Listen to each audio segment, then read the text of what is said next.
आज मैं आपके साथ दो कहानियां साझा करने जा रहा हूं, जो आपको ये सवाल पर मजबूर कर देंगी कि क्या आप कभी वास्तव में सुरक्षित हैं, यहां तक कि उन जगहों पर भी जिन्हें आप सुरक्षित मानते हैं।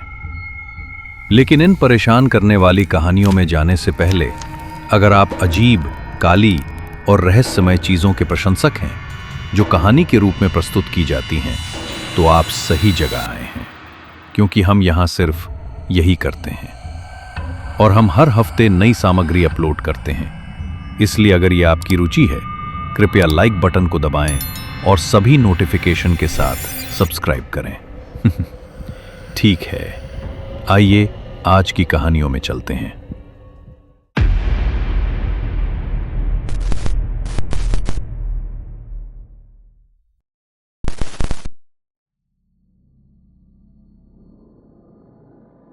दो 2018 में सारा चेन सियाटल के डाउनटाउन में अपनी अकाउंटिंग फर्म में देर से काम कर रही थी।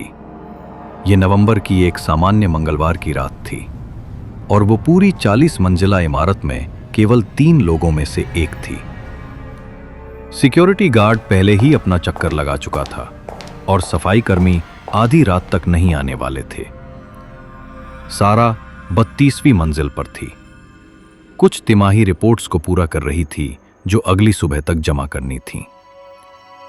रात के 10:30 के आसपास उसने आखिरकार अपना काम समाप्त किया, अपना लैपटॉप पैक किया और लिफ्ट की तरफ बढ़ी।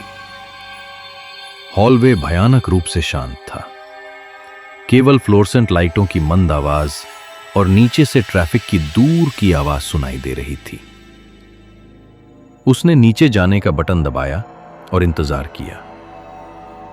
जब लिफ्ट अपनी परिचित घंटी की आवाज के साथ आई तो दरवाजे खुले और अंदर बिल्कुल खाली था, जो देर की रात को देखते हुए असामान्य नहीं था।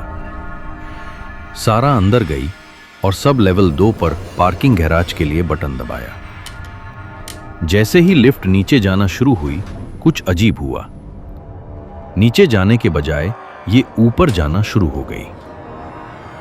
सारा ने फ्लोर इंडिकेटर को देखा और देखा कि ये 33, 34, 35 से आगे चढ़ती जा रही थी। उसने गैराज का बटन फिर से दबाया, सोचते हुए कि शायद उसने इसे पर्याप्त जोर से नहीं दबाया था। लेकिन लिफ्ट ऊपर चढ़ती रही। जब ये 38वीं मंजिल पर पहुंची तो ये रुक गई। दरवाजे खुले और सारा ने अपने आप को पूर्ण अंधकार में देखा। 38वीं मंजिल महीनों से नवीकरण के तहत थी और उस स्तर की सारी बिजली बंद कर दी गई थी। वह मुश्किल से छत से लटकती प्लास्टिक की शीटिंग और छाया में बिखरे निर्माण उपकरण देख सकती थी। सारा ने तुरंत दरवाजा बंद करने का बटन दबाया, लेकिन कुछ नहीं हुआ। उसने इसे बार बार दबाने की कोशिश की, फिर अलग अलग मंजिल के बटन दबाने की कोशिश की, लेकिन लिफ्ट जमी हुई लग रही थी।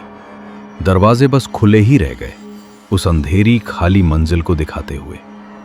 तभी उसने इसे सुना और 30वीं मंजिल के अंधेरे से कहीं से कदमों की आवाज आ रही थी। धीमे, सोचे समझे कदम जो लिफ्ट के करीब आते लग रहे थे। सारा का दिल तेजी से धड़कने लगा जब उसने पैनल पर हर बटन को दबाने की कोशिश की, लेकिन लिफ्ट प्रतिक्रिया नहीं दे रही थी। कदमों की आवाज नजदीक आती जा रही थी और अब वो कुछ और सुन सकती थी। एक मंद सीटी की आवाज, जैसे कोई चलते समय आकस्मिक रूप से कोई धुन सीटी बजा रहा हो। लेकिन इसमें कुछ गलत था, कुछ ऐसा जो सारा की त्वचा को कांपा देता था। धुन विकृत थी, लगभग जैसे ये उल्टी बजाई जा रही थी। सारा ने सिक्योरिटी को कॉल करने के लिए अपना फोन निकाला, लेकिन कोई सिग्नल नहीं था।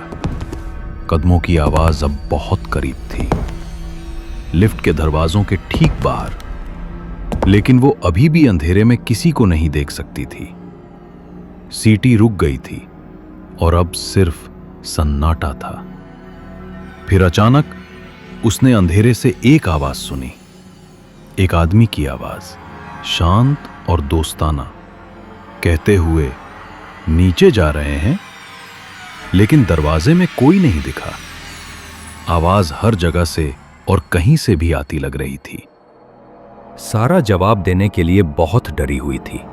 उसने अपने आप को लिफ्ट की पिछली दीवार से चिपका लिया, खुद को जितना छोटा हो सके बनाने की कोशिश करते हुए। तभी लिफ्ट के दरवाजे आखिरकार बंद होना शुरू हुए, लेकिन पूरी तरह बंद होने से पहले उसने अंधेरे से एक पीला हाथ निकलते देखा, दरवाजों को रोकने की कोशिश करते हुए। दरवाजे समय पर बंद हो गए और लिफ्ट तुरंत तेजी से नीचे जाना शुरू हुई, सामान्य से कहीं तेज। ये इतनी तेजी से गिरी कि सारा को अपना पेट हिलता महसूस हुआ, जैसे वो रोलर कोस्टर पर हो। जब ये आखिरकार गैराज लेवल पर रुकी तो दरवाजे सामान्य रूप से खुले। सारा पीछे मुड़े बिना अपनी कार की तरफ भागी और सीधे घर चली गई। अगली सुबह उसने जो हुआ था उसकी रिपोर्ट करने के लिए बिल्डिंग सिक्योरिटी को फोन किया। सिक्योरिटी गार्ड ने उसे कुछ बताया जिसने उसका खून ठंडा कर दिया, और 30वीं मंजिल नवीकरण के दौरान पूरी तरह से सील कर दी गई थी और किसी के लिए भी इसे एक्सेस करने का कोई तरीका नहीं था। सभी दरवाजे बंद थे और सीढ़ी का एक्सेस महीनों से बंद था। लेकिन यहां वो हिस्सा है जो वास्तव में मुझे परेशान करता है। जब उन्होंने उस रात की सिक्योरिटी फुटेज चेक की तो कैमरों ने दिखाया कि सारा 32वीं मंजिल पर अकेली लिफ्ट में चढ़ रही है। लेकिन जब उन्होंने उस समय का टाइम स्टैंप देखा जब लिफ्ट 38वीं मंजिल पर रुकी थी, तो फुटेज में लिफ्ट के दरवाजे एक खाली हॉलवे में खुलते दिखे और फिर बंद होते दिखे। इस बात का कोई संकेत नहीं था कि वहां कभी कोई था। सारा ने उस बिल्डिंग में कभी देर से काम नहीं किया और आज तक वो जब भी संभव हो सीढ़ियों का इस्तेमाल करती है। –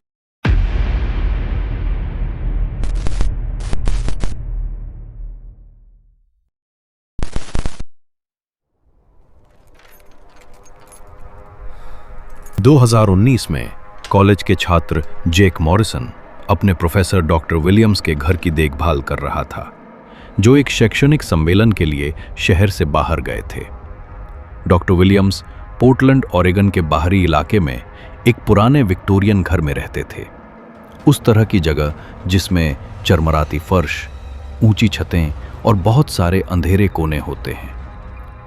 जेक ने पहले भी घर की देखभाल की थी और आमतौर पर पढ़ाई करने और असाइनमेंट पूरे करने के लिए शांत समय का आनंद लेता था।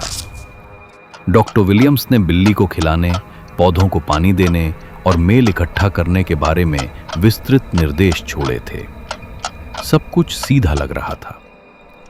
पहली 2 रातें बिल्कुल सामान्य थी। जेक ने अपना समय लिविंग रूम में पढ़ाई करते हुए बिताया। बिल्ली पास में लेटी हुई थी। घर में विशिष्ट पुराने घर की आवाजें आ रही थीं, बैठने की आवाजें, लकड़ी के फैलने और सिकुड़ने की कभी कभार चरमराहट। कुछ भी असामान्य नहीं था। लेकिन तीसरी रात कुछ बदल गया। जेक रात के 11 बजे लिविंग रूम में पढ़ रहा था जब उसने ऊपर से कदमों की आवाज सुनी।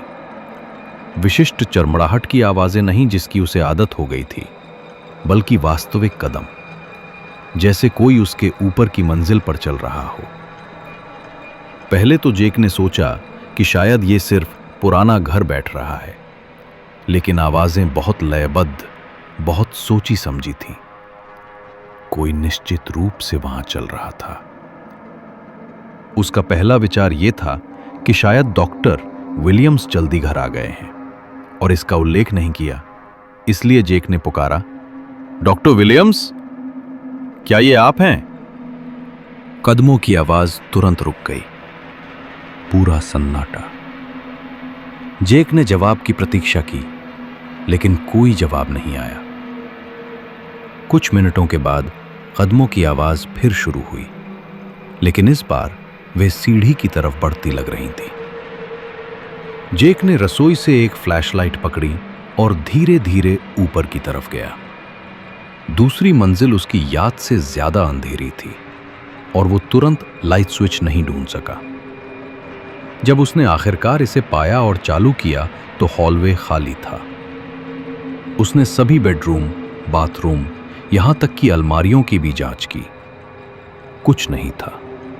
कुछ राहत महसूस करते हुए, लेकिन अभी भी परेशान, जेक वापस नीचे गया। लेकिन जैसे ही वो अपनी किताब के साथ अपनी कुर्सी पर वापस बैठा, कदमों की आवाज फिर शुरू हो गई। इस बार वे अधिक आक्रामक थी, जैसे कोई मंजिल पर आगे पीछे टहल रहा हो। ये 1 घंटे से अधिक चलता रहा। हर बार जब जेक जांच करने के लिए ऊपर जाता, आवाजें रुक जाती और वो कुछ नहीं पाता। लेकिन जैसे ही वो वापस नीचे जाता, कदमों की आवाज फिर शुरू हो जाती। रात के 1 बजे के आसपास जेक ने तय किया कि बस हो गया। वो थका हुआ था और बस कुछ नींद लेना चाहता था। उसने सुनिश्चित किया कि सभी दरवाजे बंद हैं, लाइटें बंद की और गेस्ट बेडरूम की तरफ गया जहां वो सो रहा था।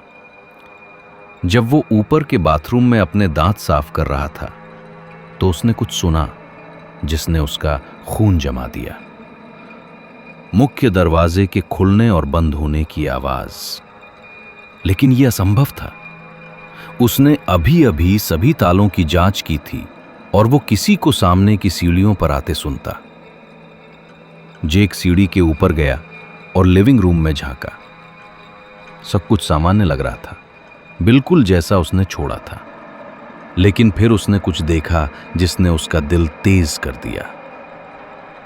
बिल्ली लिविंग रूम के बीच में बैठी थी, मुख्य दरवाजे की तरफ तीव्रता से देख रही थी। उसकी पीठ झुकी हुई और फर खड़े हुए। जेक चुपचाप नीचे गया और मुख्य दरवाजे की जांच की। ये अभी भी बंद था, डेडबोल्ट लगा हुआ था, जैसा उसने छोड़ा था। लेकिन जब उसने प्रवेश द्वार के पास हार्डवुड फर्श को देखा तो उसने कुछ देखा जो वहां नहीं होना चाहिए था। मुख्य दरवाजे से लिविंग रूम में जाते हुए गीले पैरों के निशान। पैरों के निशान वयस्क आकार के थे, निश्चित रूप से जेक के नहीं, और वे अभी भी नम थे, जैसे कि कोई अभी अभी गीले जूतों के साथ घर से गुजरा हो। लेकिन उस दिन बारिश नहीं हुई थी और जेक समझ नहीं सका कि पानी कहां से आया हो सकता है। उसने पैरों के निशानों का पीछा किया, लिविंग रूम से होते हुए रसोई में, और फिर वे पिछले दरवाजे पर अचानक रुक गए, जो कि कसकर बंद था। जेक ने उस रात मुश्किल से सोया।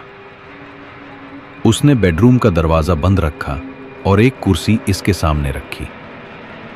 हर छोटी आवाज उसे कूदने पर मजबूर कर देती थी, लेकिन शुक्र है कि ऊपर की कदमों की आवाज रुक गई थी।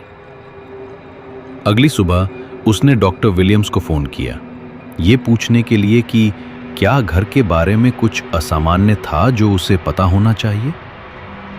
डॉक्टर विलियम्स इस सवाल से हैरान लगे और कहा, नहीं, घर बिल्कुल सामान्य था और उन्होंने कभी कुछ अजीब अनुभव नहीं किया था। लेकिन फिर डॉक्टर विलियम्स ने कुछ कहा जिसने जेक की त्वचा को कांपा दिया। उन्होंने कहा, ओह, लेकिन आप बेसमेंट से बचना चाह सकते हैं। दरवाजा कभी कभी अटक जाता है और वहां बंद होना आसान है। मैं महीनों से उस ताले को ठीक करने की सोच रहा हूं। जेक 4 दिन से घर में था और उसने कभी बेसमेंट का दरवाजा नहीं देखा था। उसने अगला घंटा खोजने में बिताया, जब तक कि उसे यह नहीं मिला, डॉक्टर विलियम्स के अध्ययन में एक बुक शेल्फ के पीछे छुपा हुआ। जब उसने बुक शेल्फ को एक तरफ किया तो उसने एक पुराना लकड़ी का दरवाजा खोजा जिसका ताला टूटा हुआ था, थोड़ा सा खुला हुआ। जेक ने कभी उस बेसमेंट के अंदर नहीं देखा और उसने डॉक्टर विलियम्स को कभी नहीं बताया कि उसे वहां नीचे क्या मिला। उसने बस बुकशेल्फ को वापस जगह पर रख दिया और दिखावा किया कि उसने इसे कभी नहीं देखा। लेकिन मैं आपको बताऊंगा कि उसने मुझे क्या बताया जब उसने ये कहानी साझा की। वे गीले पैरों के निशान जो उसने उस रात पाए थे। वे सीधे मुख्य दरवाजे से उस छुपे हुए बेसमेंट प्रवेश तक जाते थे। और जब उसने अगली सुबह जांच की तो बेसमेंट का दरवाजा पूरी तरह खुला था। तो ये हैं दो कहानियां जो हमें याद दिलाती हैं कि कभी-कभी सबसे साधारण जगहें सबसे असाधारण रहस्य छुपा सकती हैं। यदि आपके अपने अस्पष्टीकृत मुठभेड़ हैं या आप किसी को जानते हैं जिसके पास हैं, तो कृपया उन्हें नीचे कमेंट में साझा करें। आप कभी नहीं जानते, आपकी कहानी भविष्य के वीडियो में आ सकती है। यदि आपको आज की कहानियां पसंद आईं, तो कृपया लाइक बटन दबाएं और इस तरह की और सामग्री के लिए सब्सक्राइब करें। अगली बार तक बाहर सुरक्षित रहें और याद रखें, कभी-कभी जिन जगहों पर हम सबसे सुरक्षित महसूस करते हैं, वहीं सबसे काले रहस्य छुपे होते हैं।